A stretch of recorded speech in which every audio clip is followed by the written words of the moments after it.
Ladies and gentlemen, I am from an undisclosed location here in Columbus, Ohio, where I got moved out of St. Louis, and I'm in another Airbnb now. Just I'm in my hanging out, garage. having a good. Again, he is in his garage. Again, as usual, ladies and gentlemen, I have Adrian. Your whichever way. This- Nope. There we go. We got this, guys. I no, swear okay. I'm not fully stupid. I just don't have a brain at 9 o'clock at night because I am back on Eastern Standard Time. Whew, And after weird. a crazy, literally week and a half, I think we're finally back on our show. Hopefully, this is the last I time had we do Wi-Fi that. issues. You had family issues. Shit happens. Right? Shit happens. But we had one hell of a weekend in football, and we need to talk about this. So, Adrian, real quick, run us down what happened. All right. So starting with the Thursday night game, Panthers go 3-0 against the Texans. They did lose Christian McCaffrey to an injury that game, so we'll see. Colts get beat by the Titans. The Colts are 0-3 now. So that's a scary thought. Oh, my thing almost fell. We're doing great. Falcons got their first wins against the winless Giants. The Chargers upset Kansas City and showed that Justin Herbert is the real deal. Bengals beat the reeling Steelers this week. The Browns, I'm going to say this, molested Justin Fields and the Chicago Bears. 26-6. The Ravens pulled off the miracle field goal against the Lions, who apparently finds a way to lose every week. 19-17. The Saints gave Mac Jones a hard time, as well as that Patriots offense, and they win 28-13. The Cardinals really just took care of the hapless Jaguars, minus the Jaguars' 109-yard missed field goal return for a touchdown. The Bills are scoring again after getting pretty much shut out for a half against the Steelers. They beat the Washington Redskins 43-21. The Broncos shut out the Jets, and the curse of the rookie quarterbacks continue this year. Yeah. The Raiders take down the Dolphins in overtime, who apparently we have a problem beating in regulation. The Vikings take down the Seahawks. Kirk Cousins does it without Dalvin Cook this week. The Rams really took care of business against the Bucs, and they look really, really good. And the Packers pull up the last-minute win against the 49ers because they left Aaron Rodgers 39 seconds. And the Cowboys just killed the Eagles yesterday, 41-21. Can I overreact real quick? Overreactions are part of our show, so go ahead.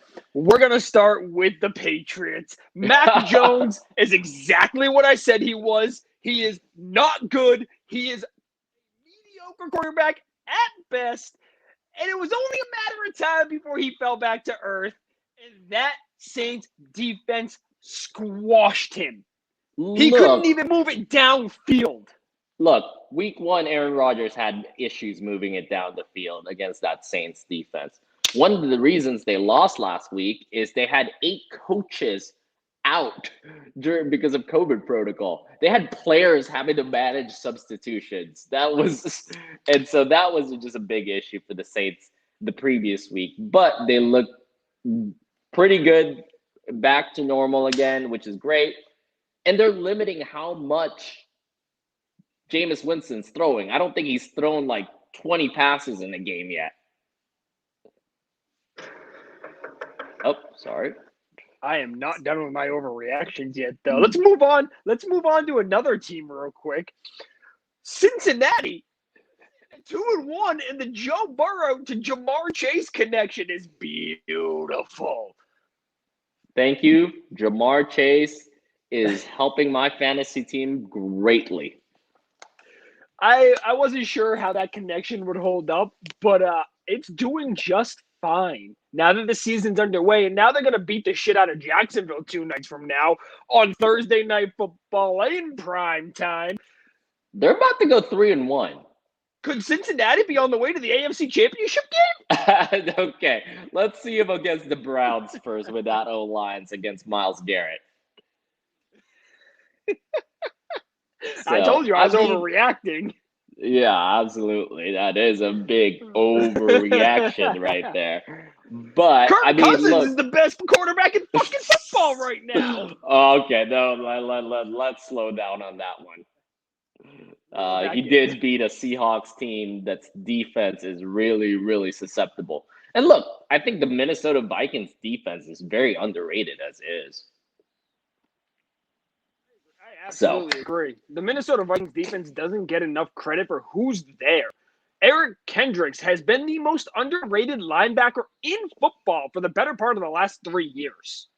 Yep, I would definitely agree. But, I mean, the linebacking core, they're asking more and more of linebackers right now, especially middle linebackers. And you can see it with, Fred Warner, Bobby Wagner, Darius Leonard, although Darius Leonard does not play middle most of the time. But Eric Kendricks has stayed in that Vikings defense and has anchored that every damn year. Now, do we think, and I'm going to be, right now I'm jumping all over the place because there's so much to cover. We haven't been here for, a week and a half. Yep. Do we think Carolina can hold up with Sammy D? That's going to be hard, right? Let's see how they do without Christian McCaffrey coming in. Obviously, that is going to be a big deal. They did play the Texans, and we know the Texans are pretty hapless as is. Looking forward to week 4, I'm just trying to see who they play, but it's going to be interesting to see if they play a contender or somewhat a half-decent team, what they're going to look like. Some of the wins that have come is against the Jets, the Texans, and I keep forgetting who the other team is. But I think Sam Darnold showing you he is a decent quarterback. The Jets are just a giant mess. They're not the only one that's a giant mess. We got Martin wants to comment on the Patriots game, saying it was not all Mac Jones' fault. Sure, Mac did not have a good game, but when you're calling the plays Josh McDaniels called, you're not going to have a good night. Yes, Jones did not look good, but he is only a rookie, so he is going to make those mistakes. But the entire offense did not look good. All right, hold up. All right, Martin, I didn't know you wanted to spar tonight, but here we go. No, in all reality, I actually kind of agree. Josh McDaniels, bend but don't break offense hasn't been working for the better part of 3 years now. And this run the ball, screen pass is so fucking predictable. It's not even funny. They need, and I'm telling you, they need to be able to stretch down that field. They are short, intermediate passes. Every defense is going to load the box on them if they cannot stretch the field. I'm glad you're here because I can't wait to talk about Chicago tonight. I'll trade McDaniels calling plays for Nagy. Oh, my brother.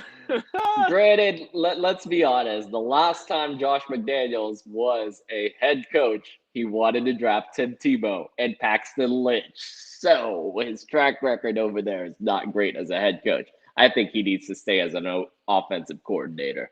Yeah, but if he's going to keep – okay, with James White's injury now, on top of this really predictable offense, and don't get me wrong, Mac Jones had the most incompletions he's had in a game yet because he was trying to stretch it downfield to Nelson Aguilar and Kendrick Bourne. However, the problem is, and I don't know what the Patriots were thinking when they signed these guys to these big money deals, neither one of them can catch the ball. I will. Here's the thing. Remember last year, Nelson Aguilar was on the Raiders. one of the most consistent pass catchers on the Raiders. I don't know why anytime he goes East Coast, he can't catch a damn ball. Let's pack him back to the Raiders. You guys can send us anybody. Give us a 3rd-round pick, a 4th-round. I don't care. I don't want Nelson Aguilar on that offense. Juju Smith and Hunter Henry need to learn to catch the ball. I don't know what happened to them. I'm just going to draw. Juju Smith, Smith, the tight end. Doesn't matter. The dude did like a little flippity flop and the ball came out.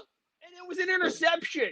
You had it in your hands, went to roll, and all of a sudden it's in the air. Did you decide to throw it while you were rolling? Who does that?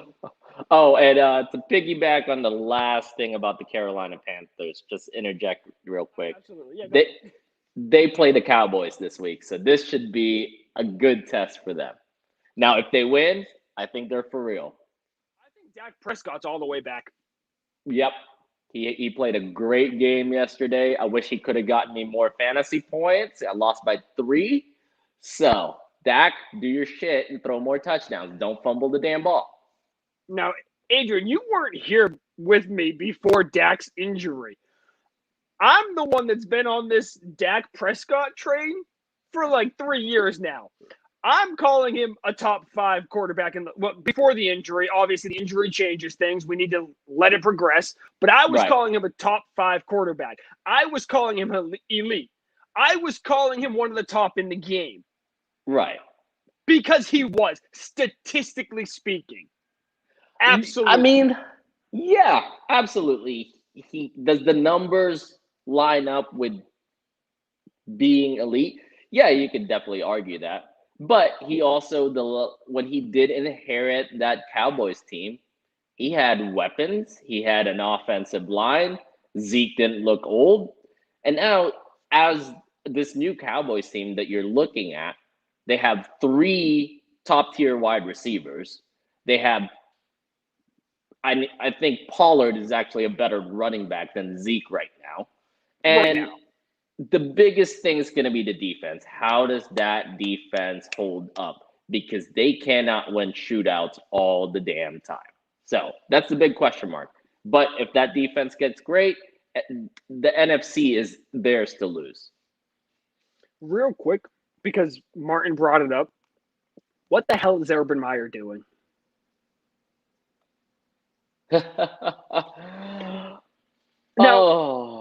Great move for Carolina with J.C. Horn going down.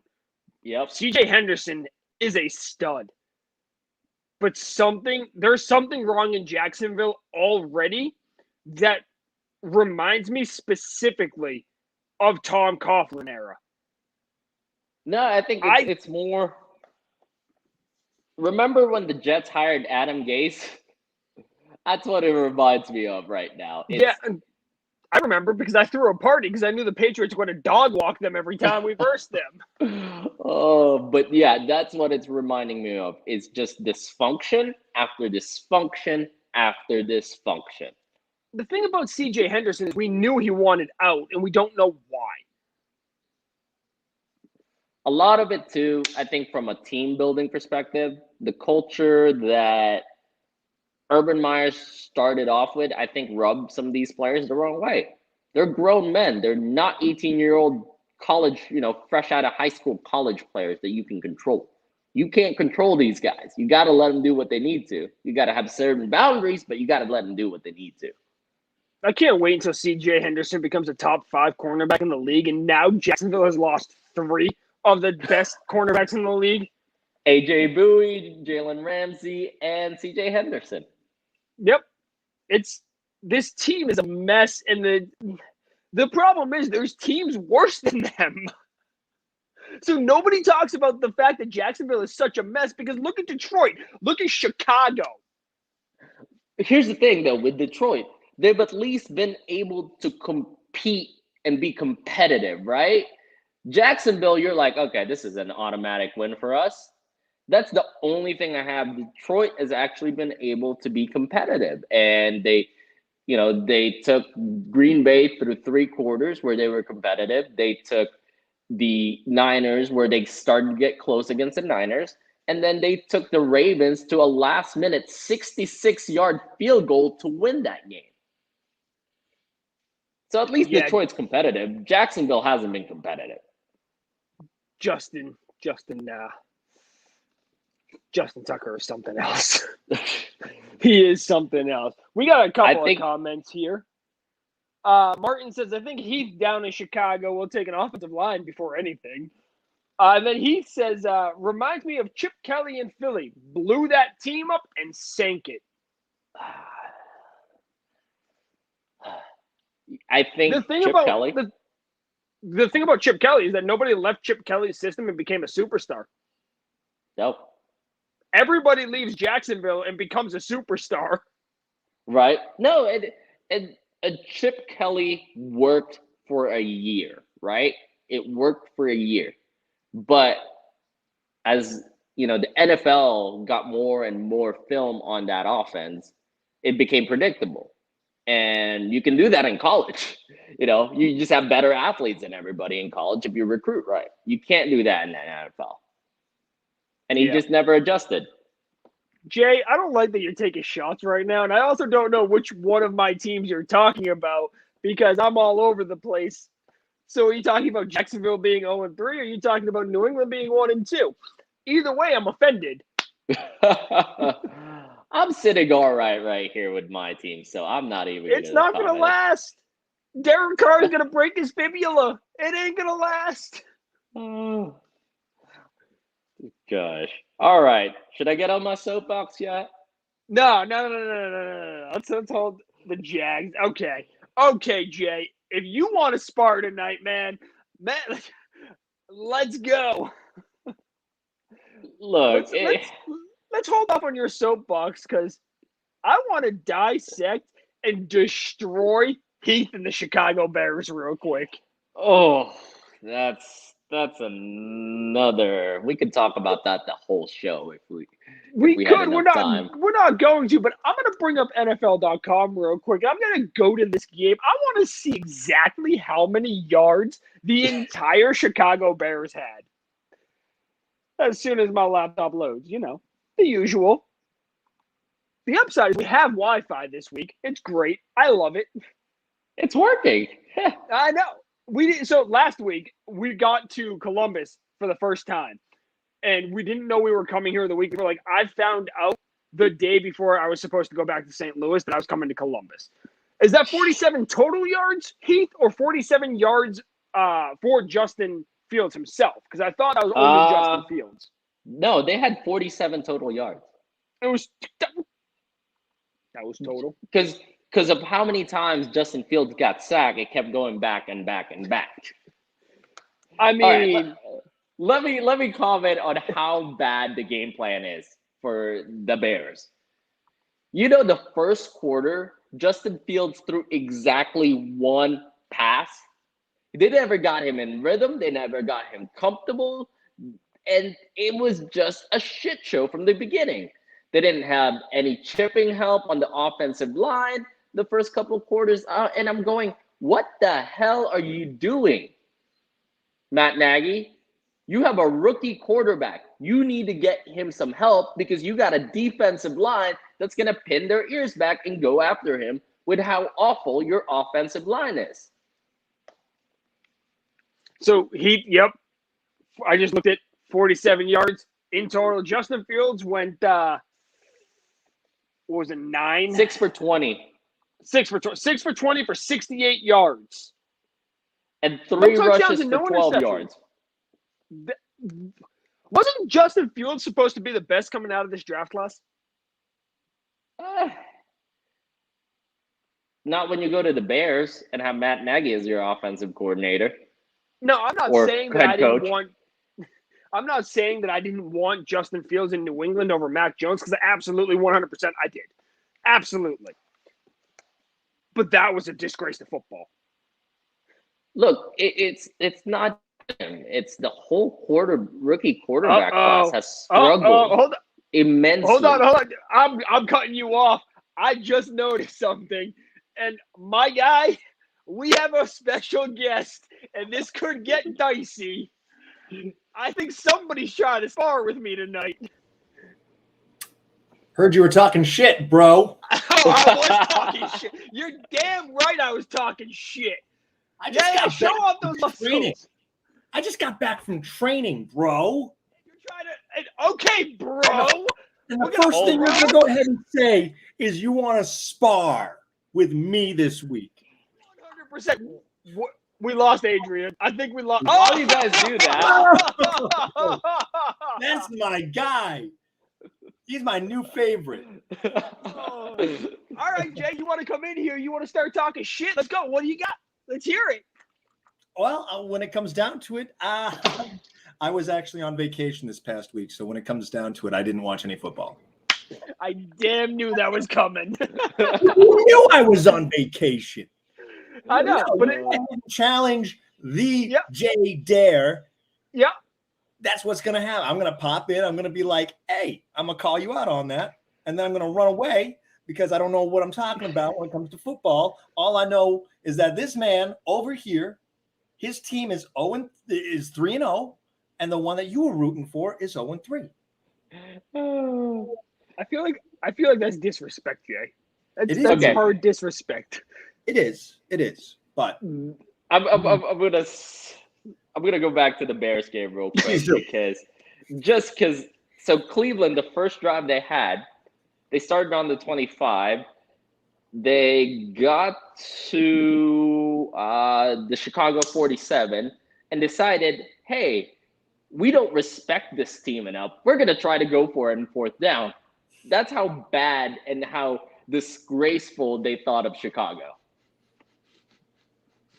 Martin says, Jay, we are 1-2, not 0-3. Martin, he's talking about the Jaguars, not the Patriots. The Jaguars are 0-3, soon to be 0-4.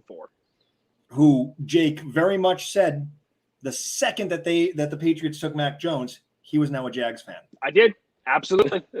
Now at the end of the year, I might change my mind and go to another team. Minnesota, I'm looking at you right now.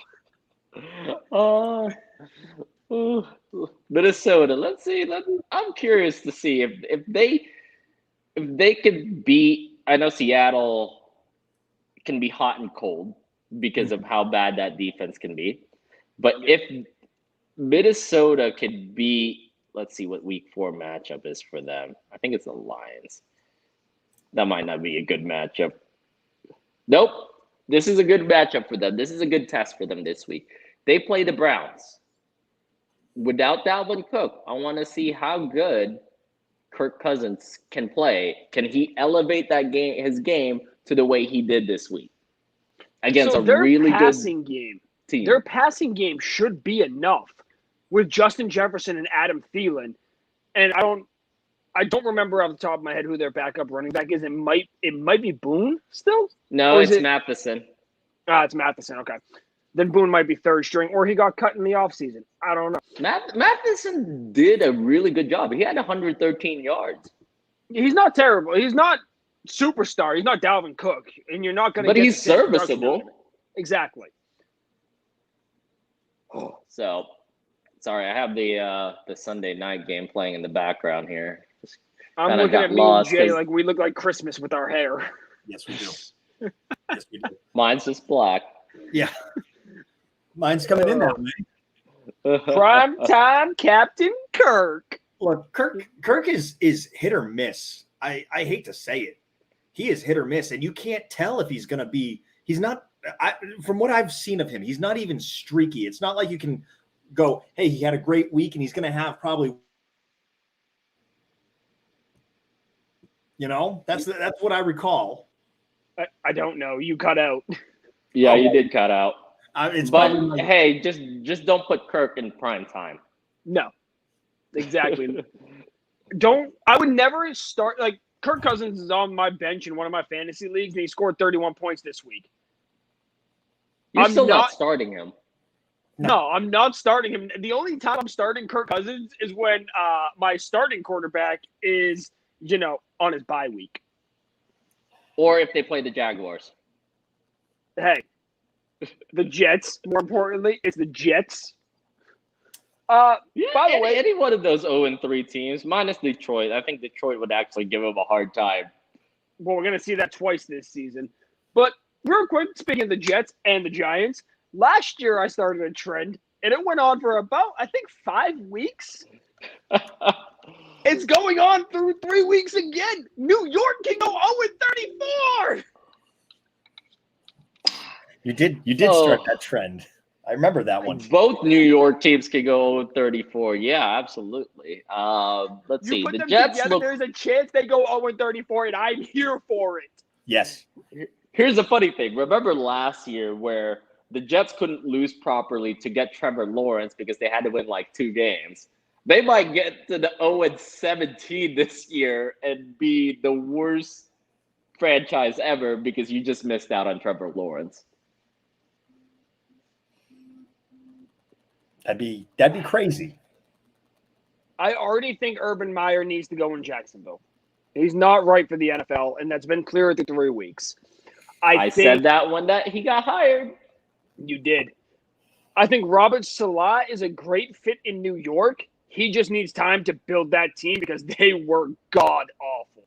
And he doesn't have the defense to even losing compete. Carr Lawson for the season didn't help. Nope. That was their big free agent signing, and then not even making it to week 1. The receiving corps is very much subpar. The running backs are all unknown. Their offensive line's a work in progress. They have a lot of rookies on. I think they have a couple rookies on the offensive line, which was horrible last year. So yeah, they have a lot of work to do. It's not because of coaching. You just can't win with the talent they have. I think Matt Rule's probably going to get a statue outside of the Carolina Panthers facility at this point for going 3-0. Hey, you take the wins when you can, right? Win ugly, win big, it doesn't matter. A win's a win. And I don't think Matt Nagy makes it past week 8 at the latest. It's becoming hard to see him getting through the season. Absolutely hard to see him get through the season. If they don't want to lose this team, they better get rid of him quick because losing is infectious and everybody's going to be depressed on that Bears team. My issue with the Bears is that they are wasting such a great defense on such terrible coaching. Absolutely. That you got defense, Khalil Mack, who's an all-pro. Mm-hmm. You got Eddie Jackson back there. You have pieces to be a really good team, minus the offensive line. You have Allen Robinson. You have question marks at quarterback because obviously Justin Fields not ready. But your play calling sucks, your clock management sucks, and your game planning sucks. Heath, our average Chicago Bears fan, hopefully we lose to Detroit and he's gone. Yeah, if they lose to Detroit, which I can see happening because at the end of the day, Detroit plays tough. Mm-hmm. Chicago does not. Yeah. I like what Detroit's doing under Dan Quinn, but they're another team like the Jets where that team was Campbell. just Campbell. Did I say Quinn? Yes, you did. I read an article today. Coordinator. Yeah, no, I read an article today that had Dan Quinn, and his name's been on my mind ever since because, Atlanta Falcons got fired, blah, blah, blah, blah. But my wife just texted me, have y'all talked about the Saints yet? No, we talked about the Patriots, but if you want us to address the Saints, we can, after they bludgeoned the Patriots. Hey, back to Motor City. Saints are a decent team. No, they are. They're another team that looks like they're gonna be streaky, though. Yeah, well, okay. Let's take the previous week out of the equation because of how many coaches were out. 8 coaches, like literally their whole entire coaching staff was out.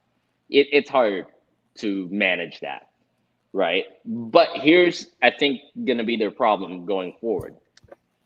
They are limiting Jameis Winston. He throws 20 or less passes a game, right? Because they don't want him to get into trouble and make those mistakes he did at Tampa Bay. They're running Alvin Kamara to the ground, though. That is a big issue. He's getting the most touches out of anybody at the running back position right now.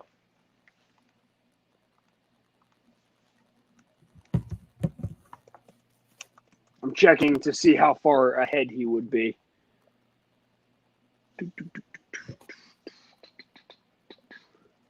And remember, you got to take last week out of the equation because it was just a shit show for them.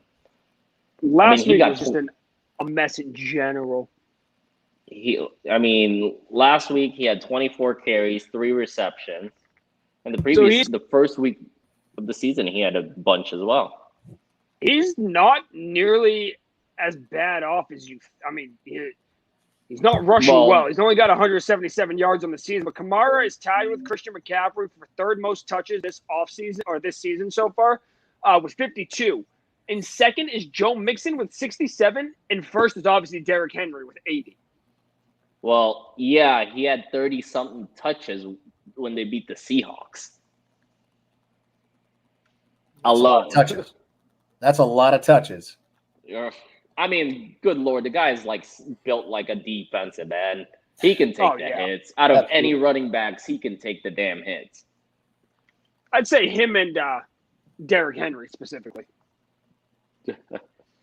Mixon, I worry about because he does have an injury history. Yep, and he's on my fantasy team. I'm scared. Yeah, and obviously, any other McCaffrey, you also worry about because, like you saw, he can pull a hamstring. He can have some sort of injury, just hit him. Mm-hmm. But that's from overuse, over-reliant on your running backs. Adrian, do you want to do it now? Let's go do this. This is great. Do you want me to do my little host thing before we jump into that, Jake? Yes, by all means, go right ahead. Ladies and gentlemen, thank you for joining us as we talk football. Don't forget, this is the Game Changer Sports Network. Don't forget to check us out on all social media as we can be found on Facebook, Twitch, and Twitter, as well as YouTube. Don't forget to like, subscribe, spread the word. If you like talking football, or if you got friends that like talking football, send them over our way, and we will talk football with them.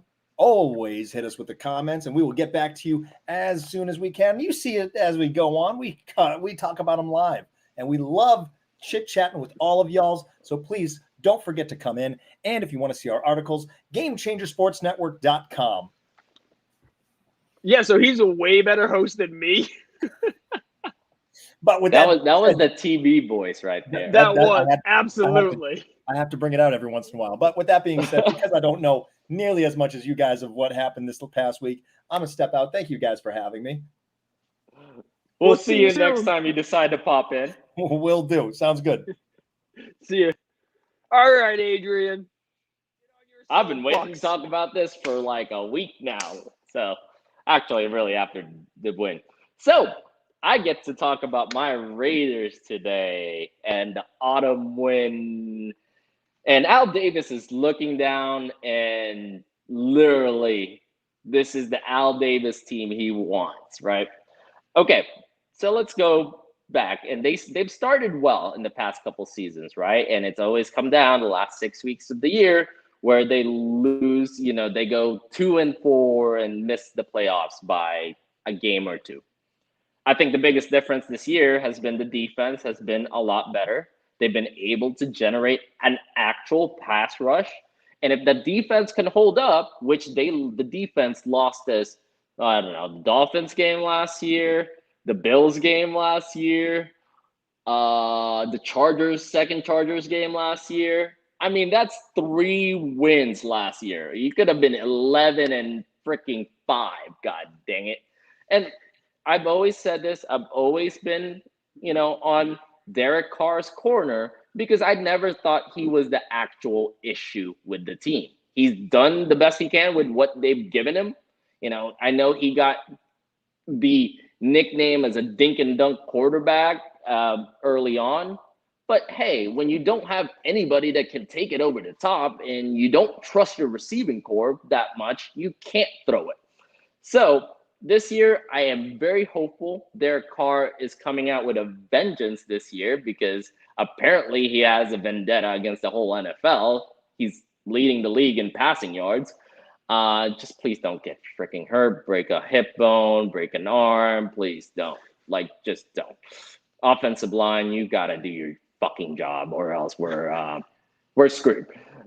They're getting better. Now it's a makeshift offensive line that's all brand new guys with the exception of Colton Miller. So that's scary. But I love what the defensive line is doing. Casey Hayward is like the number 3 ranked corner right now, which is crazy after the Chargers decide to get rid of him or not re-sign him. And Denzel Perryman apparently is back playing in a freaking Pro Bowl level right now. Again, it just needs to hold up through 17 games and avoid any catastrophic injuries to any of these key guys. Is that too much to ask? Maybe, but I like it. I like first 3 weeks, at least what I've seen. They beat 3 teams that were over 10 wins last year. So it's off to a good start. I am cautiously optimistic about this season, and I'm interested to see what happens next week when they play the Chargers, who just beat Kansas City. And by the way, Kansas City is in last place in the AFC West. And they just signed Josh Gordon, who's going to be suspended by week 8. Heath, I don't understand how people hate on Carr. If he didn't get hurt that one year, he probably would have had 1 MVP. Yeah, I mean, Cam Newton also won an MVP, so Derek Carr has a better accuracy than Cam Newton. He's not as athletic as Cam, but he does throw a better ball than Cam. Sorry, Cam. I'm not saying he doesn't, but just say he won 1 MVP, whippy fucking do. There's other guys that have done it that shouldn't have too. He's okay. Here's the stat on Derek Carr. Over the last 3 seasons, for quarterbacks that thrown 4,000 yards and less than 10 interceptions, there's 3: Aaron Rodgers, Patrick Mahomes, and Derek Carr. So I think he is undervalued as a quarterback. He's been with not gonna lie, pretty dysfunctional franchise for the most part of his career, and they're just now starting to get somewhere. I wouldn't say they are a contender, but they're a wild card team. If they start beating teams let's look at their schedule. I'm interested. I am in Dallas, so I am trying to find tickets to the Thanksgiving game against the Raiders, Cowboys and Raiders game, which if I can do that, I will live stream it for everyone. That's totally illegal. I'm just going to live stream me being at the game and wearing my Raiders hat in front of all these Cowboys. But that's my little soapbox for this week. We could change our mind by next week, but I am optimistic today. All right. I want to get into this Thursday night football debacle. So this week we have Cincinnati and Jacksonville. And okay. Adrian, are you interested in this game? I was going to say, on a national level, are you interested in this game? From a fantasy perspective, I'll check the fantasy scores, but I'm not going to sit down and watch this whole game. All right, now let's talk about – we'll go week by week and tell me if you sit down and watch this game. Week 1's the exception because everybody's watching that game, no matter who's in it. It's the Cowboys open Buccaneers. Week. Exactly. It's the first game of the season. Everybody's watching it. All right, Washington, New York Giants. Nope. Carolina, Houston. Nope, not really. I just wanted to see how Christian McCaffrey would destroy that Texans defense. We got Jaguars, Bengals. Chargers, Seahawks. Yeah, I like that game. Buccaneers, Eagles. I think that's a cakewalk for the Bucs. Broncos, Browns. That's better, but let's see how the Broncos do after not playing a team with a win yet. Packers Cardinals. Oh, that's actually interesting. Kyler Yeah. Murray against Aaron Rodgers. That's a good one. That's definitely a good one. We're one for two if we include week 1. 2 for 8 at this point. Jets Colts. Nope. Sorry. No interest in that one at all. We should not have the Jets in primetime anything. Okay, I think the score will be 9-3 on that game. Ravens Dolphins. Depending on how the Dolphins do the rest of the week, but leading up to that, maybe. Patriots Falcons. I mean, that's Super Bowl rematch, but they don't have the same players, so not really.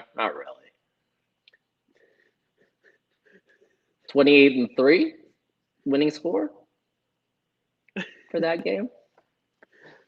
So on Thanksgiving, that Thursday, we have the Bears and Lions. Oh, why?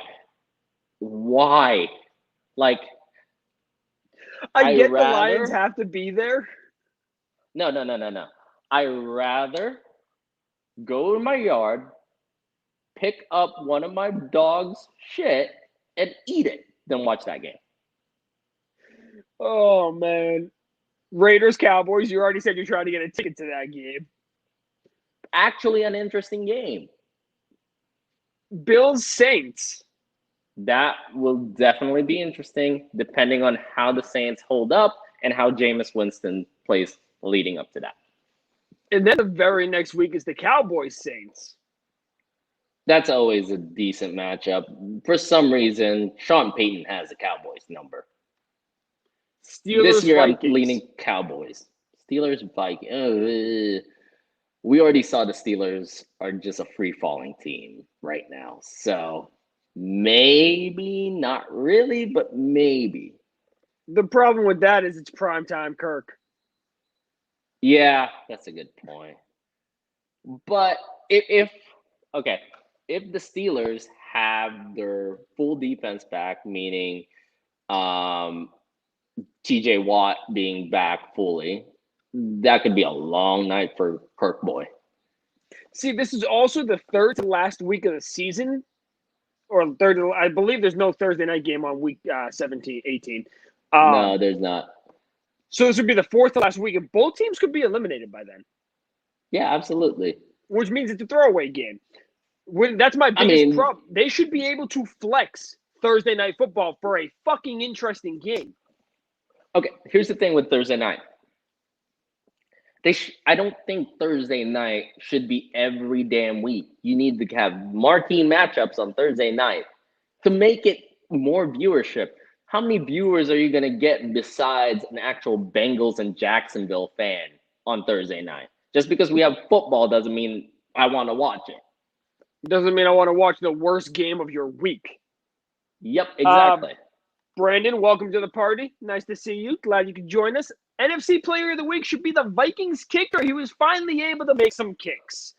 I mean, in reality, the NFC Player of the Week is probably Kirk Cousins. Yep, I would agree with that. Did they ever release that yet? Did the NFL? I haven't seen it pop up, but they should be out. Chad says his fantasy football team's 2-1. You lucky bastard. I'm 1-2. I should have won this week. I am 2-1 because Dak couldn't get me 3 points, and I forgot to check my lineup because I woke up late, and I forgot Dalvin Cook was out. Bears Lions. How many sacks in that game combined? Bears Lions. How many sacks that game? I say 11. I'm gonna say 4 because they're gonna run the ball all game. So back to the Thursday night football conversation. We got 2 games left here. Chiefs Chargers. It's going to be the second to last Thursday night game. That's actually interesting. That's a good game. And then you got the 49ers and Titans. Depends what either team does leading up to that. If they're out, then it could be okay. Now, here's what would make that interesting. If Garoppolo is either hurt or bench, and Trey Lance is playing, that would make that game a lot more interesting. Where do The 49ers sit at 2-1, so right now there's no point to get rid of Garoppolo. No, not at all. And he look honestly, besides the fact that Aaron Rodgers literally works miracles in the fourth quarter with 37, 39 seconds, whatever, how much time he's given. Garoppolo actually played a good game. You know, he led that drive coming down that got them the lead. And so it's not that Garoppolo's playing bad, although he is missing some of these routine plays they should have. I'm going to take a very quick side tour. What 3-0 team shouldn't be 3-0? Can we go Denver on this one? No, because they versed every single team they have faced this season is currently 0-3, so they should be where they are. Yeah, that's a good point. They absolutely should be 3-0. You can argue the Raiders, but they've shown that they can win overtime and late. Derek Carr's quarterback rating in the fourth quarter is 127.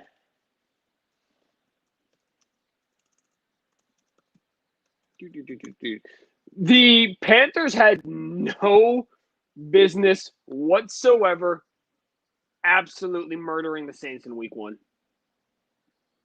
No. So they should be 2-1. Wait, who did they play week 1? Saints. No, they played the Jets week 1. No, Jets was week 2. Oh, no, I have those backwards. Saints was week 2. Jets was week 1. Again, that was due. I think a lot of that was due with 8 coaches being out. They were having players run the substitution and, help implement game plan with basically Sean Payton being the only one there. Brandon says, did the Bears call you to play QB next week since it seems like it's an open spot? I mean, I could probably put up better numbers than Justin Fields. Not with that offensive line, you could. Yo, I know how to at least throw the ball out of bounds. You might have a better quarterback rating if you just kept throwing the ball out of bounds every play. And then Heath says, honestly, I think the best 3-0 teams is the Rams. They should be in the bowl. Absolutely. If the Rams aren't in the Super Bowl either this year or next year, I will be disappointed. I want Matty Stafford to get the due respect he deserves. Look, the Rams are a complete team. And Cooper Kupp is on freaking fire. I had a chance to draft him. I freaking whipped on that one. But, I mean, hey, look, having that deep threat in Deshaun Jackson, if they can get, 80, 90% of the games out of him and doesn't get hurt, will literally open up that field because Matt Stafford could make every single throw he needs to with guys like that. Matt Stafford is dropping that ball into the bucket on every throw. And he ate the Tampa Bay defense up, and it was beautiful. And here's the thing, right? With Tampa Bay, you're not going to run the ball. Their weakness is obviously the secondary, which, big news today, Sherman's down there visiting, and so we'll see if there's any news that develops after that. I don't think Sherman helps that defense at all, though. No, with their scheme, Sherman's a cover 3 guy, right? I don't know if that's going to help. It doesn't help just because I think they've taken a hit in their secondary with injuries as well. So they're running low in the depth chart. So you got second and third stringers playing. Now, on the flip side of this, what 0-3 team shouldn't be 0-3? I think the Lions had a couple shots, but I think the Colts should not had been 0-3. They have out of all the teams that are 0-3, they have the best roster. So I agree. There's absolutely no reason. I don't know what,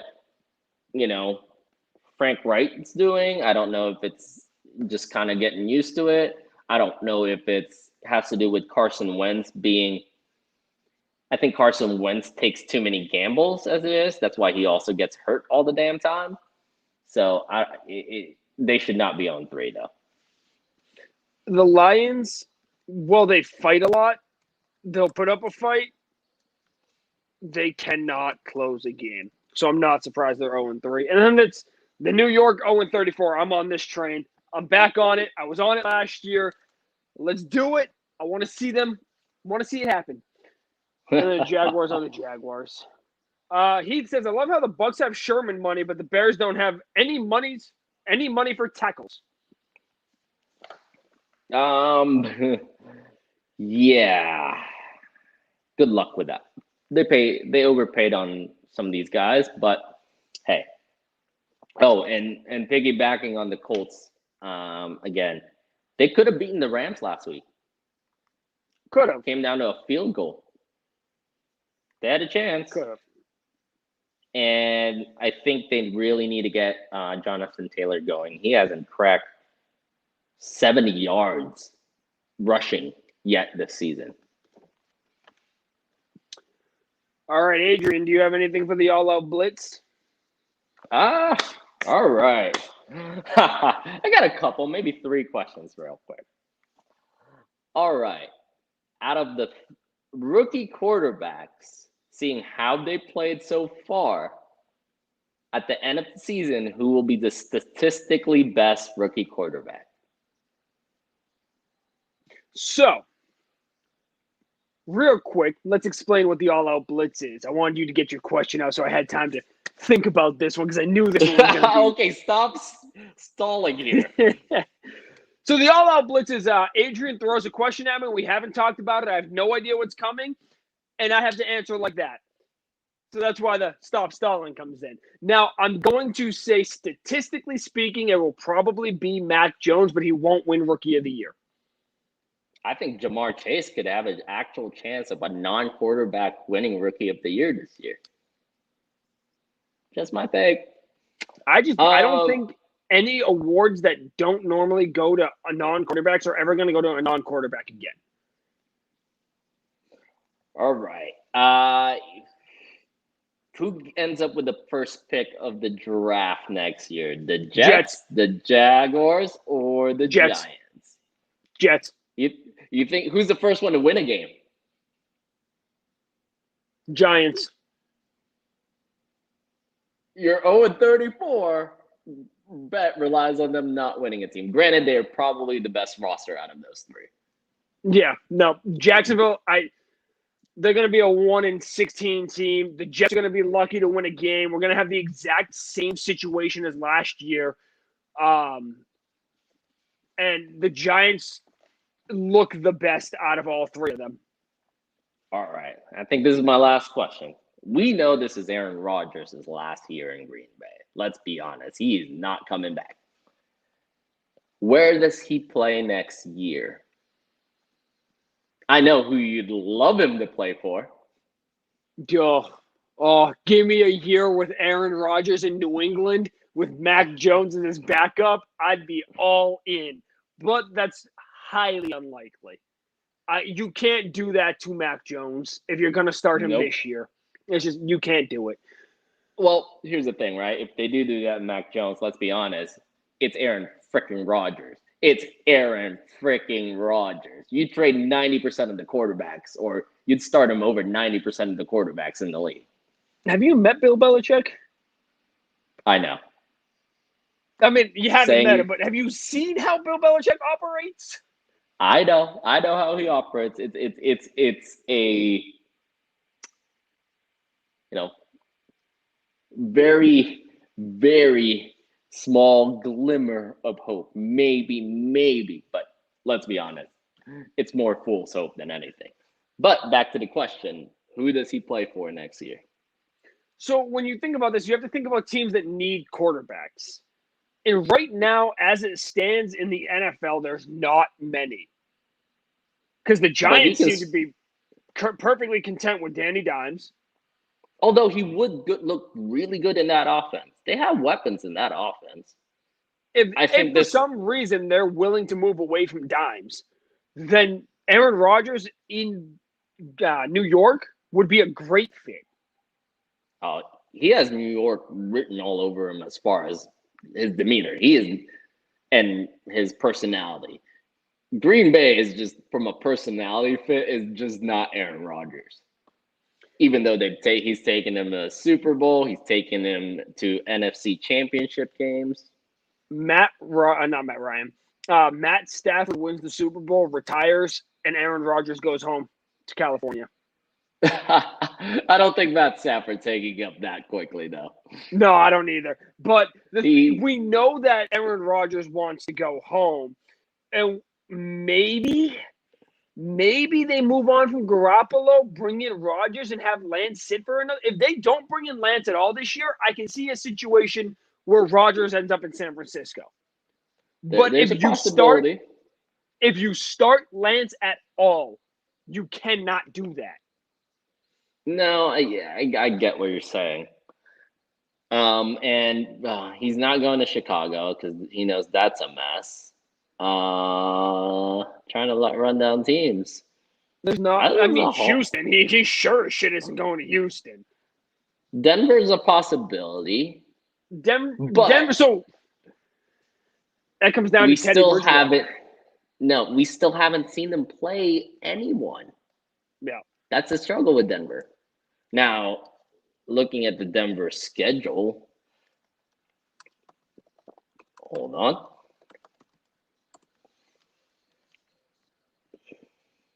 I think they play the Ravens this week. So this is a good test for them. If they go 3-1, we can start considering as more of a pretender than an actual contender. If they win, then we can look at it and say, okay, they're for real, might be for real. So, but they're winning the games they're supposed to be damn winning. We also don't know, let's be real. The Rams didn't need Matthew Stafford. They had Jared Goff, who was adequate in that system. I agree. They didn't need Matthew Stafford, but Matthew Stafford gives them a next level they can go to. Goff was limited as is, and you're starting to see that limitation. Having Stafford there allows you to expand everything you're doing, and you saw how giddy freaking McVay was getting him. Exactly. That's where I'm going with this.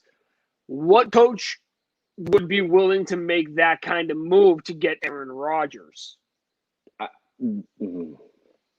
Besides Shanahan and John Lynch? I mean, Gettleman's risk adverse. I don't think not Tampa. I don't think Green Bay has any interest in Danny Dimes. Nope. So maybe, and this is a shot in the dark, Arizona. Kyler, and let's say Kyler for Aaron Rodgers and a third. You get a short second. Maybe, but you get a short 2 to 3 year championship window. You already have a stacked team. Kyler's AJ not Green. getting it done. Yeah. I think they need a different coach for that to happen, though. I like Cliff Kingsbury, but I don't think he'd be the right coach for Aaron Rodgers.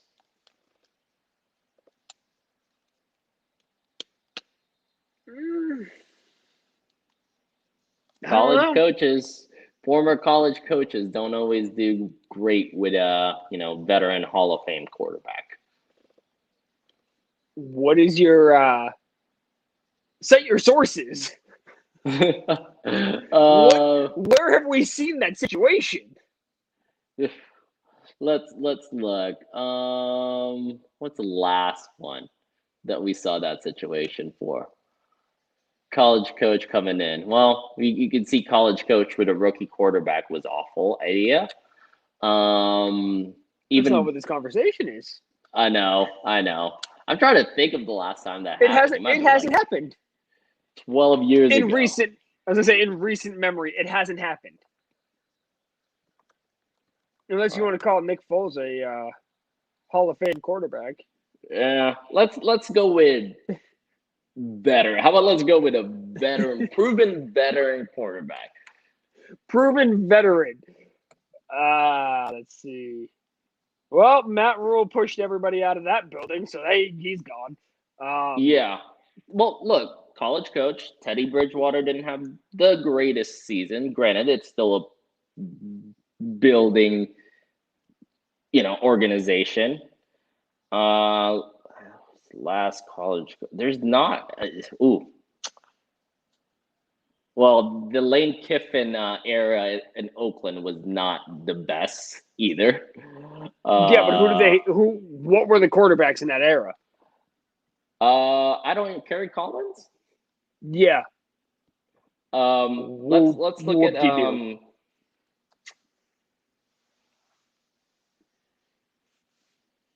Nick Saban, Dolphins. What do they have? Jay Feely as fucking quarterback?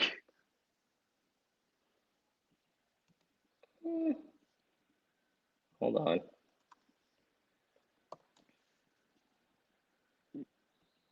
Gotta look at it. Take your time. They almost signed Breeze, though. Almost, but didn't. Breeze chose New Orleans. Yeah. Let's see. Let's look at who they had that year. Was Saban a one and done? I don't remember if he was a one and done. They had Joe Harrington as their quarterback. He played 11 games, and he was, he was Detroit's quarterback for a while. Just goes to show you. I mean, there's not a lot of, put it this way though, there's not a lot of college coaches that had immense success in the NFL besides Pete Carroll. Correct. That was the last one. We are officially over an hour, ladies and gentlemen. Thank you for joining us. We will hopefully be back next week. Unless I get sent to someplace without Wi-Fi again. We'll go with that. Or, you get sent to the middle of a freaking cornfield. Hey, there's one thing I've learned about Ohio is you never see the corn coming. The corn just bam, corn.